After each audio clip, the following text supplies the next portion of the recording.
The problem is when culture changes rapidly, when there's a quick change, we don't know what to teach children because we don't know what they will have to do when they grow up, when they are 30 years old, 25 years old.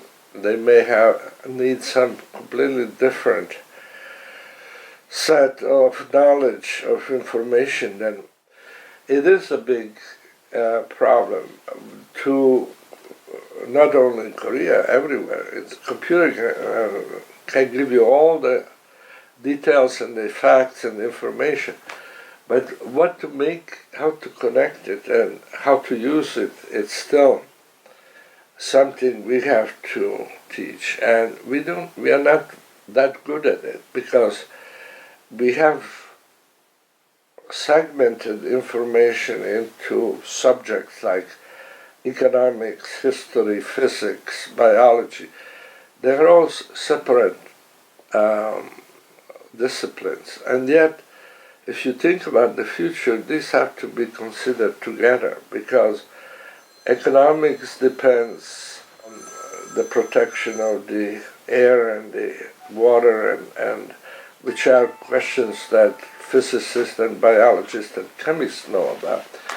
And so it's no longer possible to consider these fields of knowledge separately. They have to be integrated. And one of the most important things is that the passive learning that has been the norm for the past 2,000 years is no longer very effective. Young people now need to be able to use their own mind and their own interest, and for that we need to teach, to give them the opportunity to be creative in the schools. The other thing is that we think of learning as an individual activity. You study, you read, you write, all by yourself. But all the problems in real life are done by teams, by groups. And nowadays, there is almost no job where you have to solve everything by yourself and work alone. It's very important that the children learn to work together in teams, and they like that. They like it much better than if they have to work alone. But most of our education system is still individually centered, and somehow we have to find to give individual initiative more room, but also to give them team experiences of working, solving problems together, and working and learning how to listen and how to contribute to a joint process rather than each person alone.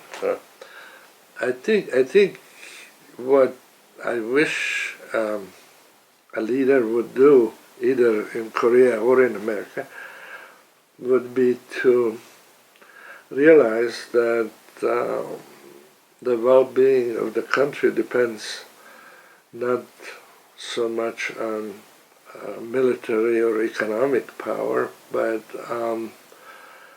the feeling of the people that their life is meaningful, that there is hope in the future, and that they can do their best in the social environment.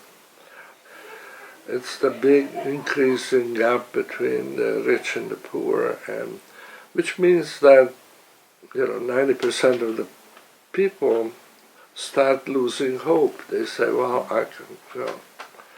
what can I do?" And in America and probably in Korea, the emphasis on a particular form of education which is kind of dogmatic and restrictive and top-down instead of bottom-up. If you have that type of education, you are not going to help happy children. If you don't allow creativity to have a role have a place in society, you're not going to have a very good future. What we call creativity is simply new ideas, new products that develop, which people find useful. Creativity is to make the world more interesting, better, more friendly to humans.